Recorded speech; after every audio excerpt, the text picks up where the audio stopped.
ओम शांति। आज 7 अगस्त 2024 के महावाक्यों में प्यारे मीठे बाप दादा ने जो कहा, उनके मनन चिंतन में सबसे पहले बाप दादा ने कहा कि याद की यात्रा से ही तुम्हारी कमाई जमा होती है, घाटे से फायदे में आते और विश्व के मालिक बन जाते। जैसे व्यापार करते हैं ना, घाटा लग जाता है, दिवालिया हो जाते हैं, तो फिर बहुत कमाई होनी चाहिए, पिछला घाटा भी पूरा करना है और नई कमाई भी इकट्ठी करनी है।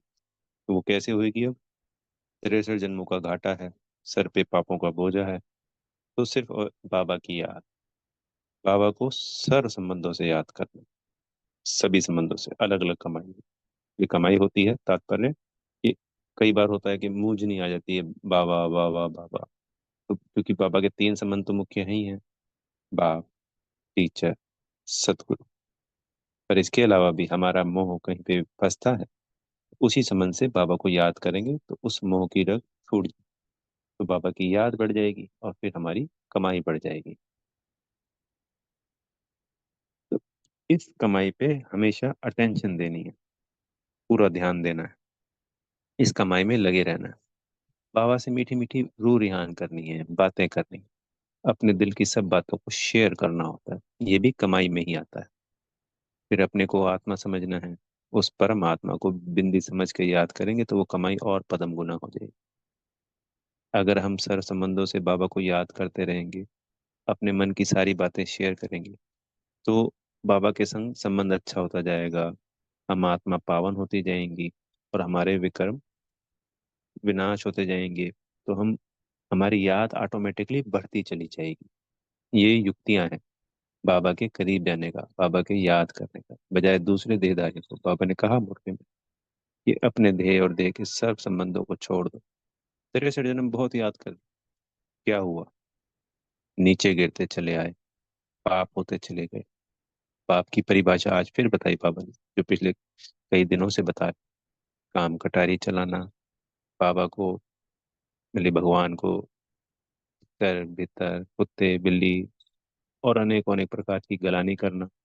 देवताओं की भी गलानी करी ना, अपनी स्वयं की, पर किस रूप में करी? कि वो भगवान है, अपवित्रता दिखाती, और अनेक अनेक कलंक लगा दिए।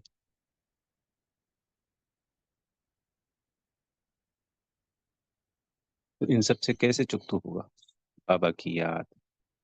बाबा ने उदाहरण दिया, सोने में खाद मिल जाती है, किसकी मिल गई? चांदी, तांबा, लोहा। चांदी त्रेता युग में, तांबा द्वापर में, और लोहा कलयुग में। तो उस सोने से भी खाद निकाली जाती है, भट्टी में तपाकर, गलाकर। सोना अलग हो जाता है, खाद अलग हो जाती है। ऐसे ही इस योग अग्नि में जब हम बाबा को याद करेंगे और अपने को आत्मा समझ उस परम आत्मा के साथ उस परम धाम में याद करेंगे, तो उस योग अग्नि में ये लोहा, तांबा, चांदी, ये सब अलग हो जाएंगे। हम प्योर सोना, संपूर्ण पावन बन जाएंगे और सतयुग में 108 की माला में पिरोए जाएंगे।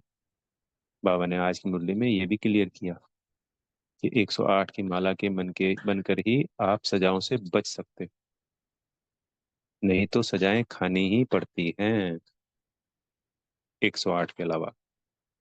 तो विजय माला का मन का बनना।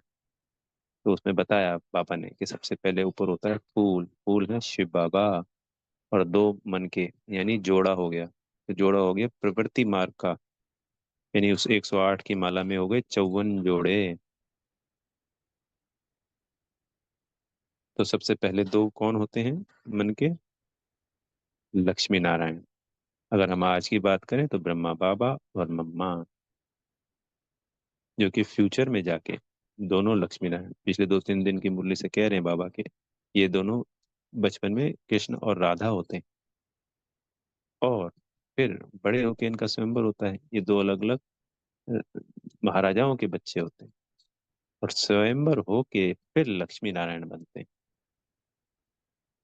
तो हमें भी इनके समान बनना है। फिर बाबा ने कहा कि कि जो सत का संग है वो तो तार देता है और कुसंग बोल देता है, यानी डुबो देता है। तो बाबा का संग जो हमें पुरुषोत्तम संगम युग में मिलता है, उससे हमारी चढ़ती कला का है पर उड़ती कला हो जाती है। सोच के तो देखिए, 21 जन्मों 2500 वर्ष की प्रारब्ध बनती है, जिसमें सिर्फ सुख ही सुख होता है। सर्वगुण संपन्न 16 कला संपूर्ण संपूर्ण निर्विकारी होती है। आत्मा अपने सातों गुणों से अशक्तियों से भरपूर रहती है,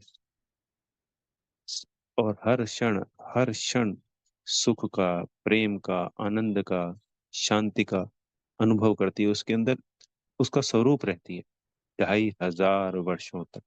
तो कितनी बड़ी प्रारब्ध देते हैं बाबा। तो उड़ती कला हुई ना हमारी, पिछले 63 जन्मों के किए हुए पाप सोची के देखिए, 2500 वर्षों तक पाप करते आए। काम, क्रोध, लोभ, मोह, अहंकार की वजह से। फिर उसके अलावा भगवान की गिलानी कर दी, 100 अलग पाप हो गए। पापों पे पाप होते चले गए। पुण्य का खाता बहुत ना के बराबर, और सिर्फ पाप ही पाप, वो भी बाबा चुकतू करते हैं। तो क्या है ये? उड़ती कला। तो रावण हमको डुबो देता है 2500 वर्षों तक, और गहराई में और गहराई में और गहराई में डुबोता चला जाता है, दलदल में फंसा देता है। और बाबा आते हैं उस दलदल से हमको बाहर निकालते हैं। दलदल से बाहर निकालना आसान नहीं होता है। फिर नहलाई धुलाई कराते हैं। 2500 वर्षों से दलदल में फंसे हुए थे, गंदगी चिपक जाती है, रोम रोम में घुस जाती है। फिर उसको उससे भी बाहर निकालते हैं, आत्मा को भी साफ करते हैं।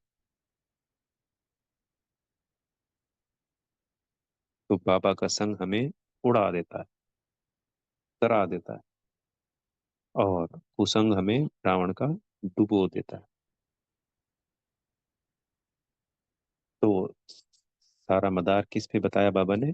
याद की यात्रा पे। इस याद की यात्रा पे हमें पूरा अटेंशन देना है, बाबा की याद में रहना है।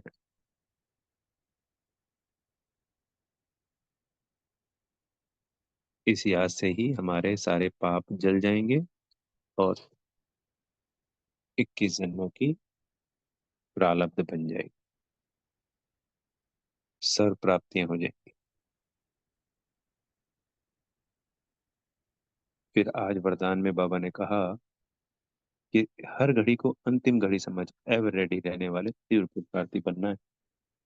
तो जो बच्चा अपनी हर घड़ी पर अंतिम घड़ी समझ के कर्म करेगा, तो वो ऑटोमेटिकली तीव्र पुरुषार्थी बन जाएगा। कि अगले क्षण का पता ही नहीं है। तो हमेशा एवर रेडी रहेगा, कोई विकर्म नहीं होंगे, सदा अटेंशन रहेगा।